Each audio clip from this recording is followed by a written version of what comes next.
Hey everyone, today in this lecture I will discuss about fibers.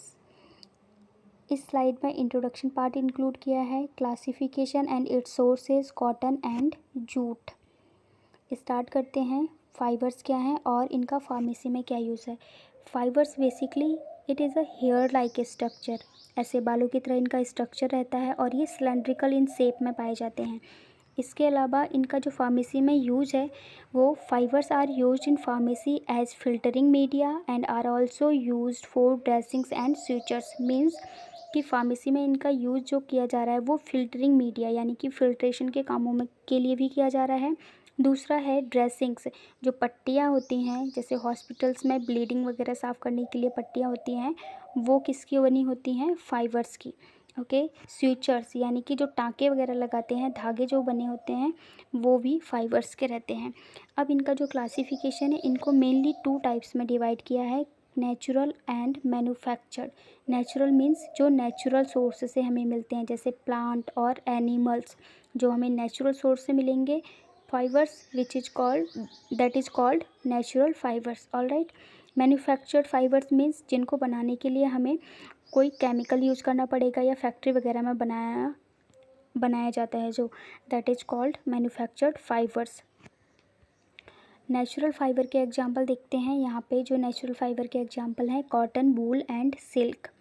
Okay, next इसको categorise किया है दो part में। अगर प्लांट वाले जो ओरिजिन है उनको हम वेजिटेटिव बोल सकते हैं, सेलुलोजिक फाइबर्स भी बोल सकते हैं। एनिमल सोर्सेज जो हैं उनको हम प्रोटीन फाइबर्स बोलेंगे।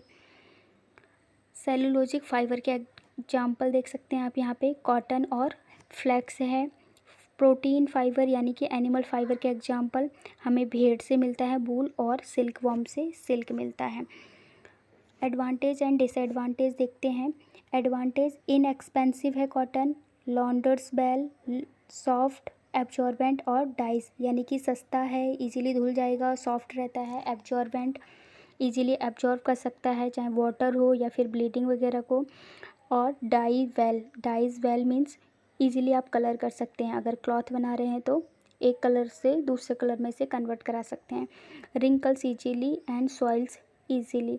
डिसएडवांटेज ये है कि इजीली ये टेस्ट हो जाता है, सिकुड़ जाता है और धूल मिट्टी जल्दी से पकड़ता है ये कपड़ा। कॉटन सिनोनिम्स जो है इसका डिस्कस करते हैं ड्रग के बारे में। तो सिनोनिम्स है प्यूरिफाइड कॉटन, एब्जॉर्बेंट और इसके अलावा कपास भी इसको कहा जाता है हिंदी में। बायोलॉजिकल सोर्स जो है इसकी स्पीसीज़ है Gossypium herbaceum which is belong from the malvaceae family. Chemical constituent जो हैं इसमें 90% इसमें सेलुलोज पाया जाता है और 7 से 8% मॉइस्चर है। वैक्स, फैट, ऑयल 0.5% है। यूज बता दिया था स्टार्टिंग में ही कि फिल्टरिंग मीडिया के लिए यूज किया जा रहा है, फिल्ट्रेशन के कामों के लिए। सर्जिकल ड्रेसिंग है, सर्जिकल ड्रेसिंग में यूज किया जा रहा है। और एब्जॉर्बेंट, कॉटन एब्जॉर्ब्स ब्लड वगैरह को इजीली एब्जॉर्ब कर रहा है। पस, म्यूकस को प्रिवेंट करता है ये। इन्फेक्शन इन द बूंड्स, घाव वगैरह को ढकने के लिए भी इसका काम किया जाता है ताकि कोई इन्फेक्शन ना हो। कल्टीवेशन देखते हैं इसका कि आप इसकी खेती कैसे कर सकते हैं। तो इट इज़ अ श्रब और small tree, perennial but grown annually. ये स्मॉल ट्री रहता है, हम इसको साल में कभी भी उगा सकते हैं, बट ये पूरा फुली ग्रो होने के लिए 1 साल लेगा। दूसरा है रिवर के साइड में आप इसका कल्टीवेशन करेंगे तो अच्छी खेती होगी। नेक्स्ट वन इज सीड से हम इसका प्लांट उगा सकते हैं। फोर्थ में ये कह रहे हैं कि प्लांट्स वियर्स 3 से 5 फेल्ड कैप्सूल, जो प्लांट में कैप्सूल रहता है उसमें 3 से 5 कैप्सूल पाए जाएंगे और ईच कैप्सूल में 30 से 35 सीड्स पाए जाते हैं। Next, the ripe capsule are collected, ripe capsule collect कर लिया जाता है, देन उसको सुखाएंगे और गिनिंग प्रोसेस के थ्रू, मीन्स गिनिंग प्रोसेस होता है कि जो कॉटन है उसको रोल करने के लिए, तो रोल करने के लिए गिनिंग प्रोसेस यूज की जाती है, मतलब मशीन्स यूज की जाती हैं। उसमें होता क्या है, हेयर एक साइड सेपरेट हो जाते हैं और सीड एक साइड सेपरेट हो जाते हैं, that is called ginning process. Long and small hairs are separated from various devices. अब अगर पहले तो क्या किया, गिनिंग प्रोसेस के थ्रू एक रोल बना लिया, बट स्मॉल और जो लॉन्ग हेयर है उन्हें सेपरेट करना है, तो उसके लिए फर्दर डिवाइसेस यूज किए जाते हैं, क्योंकि जो लॉन्ग हेयर हैं उनका यूज़ फैब्रिक्स बनाने में यानी कि क्लॉथ्स कपड़े बनाने में किया जाता है। नेक्स्ट ड्रग है हमारी जूट। जूट का यूज किस लिए किया जाता है? जूट का सिनोनिम्स देखते हैं पहले। ये इसका सिनोनिम्स है गिनी। बायोलॉजिकल सोर्स जो है इसका कॉरकोरस और सी कैप्सुलरिस। फैमिली जो इसकी है टीलिएसी। आप कोई एक बायोलॉजिकल सोर्स लिख सकते हैं इनमें से।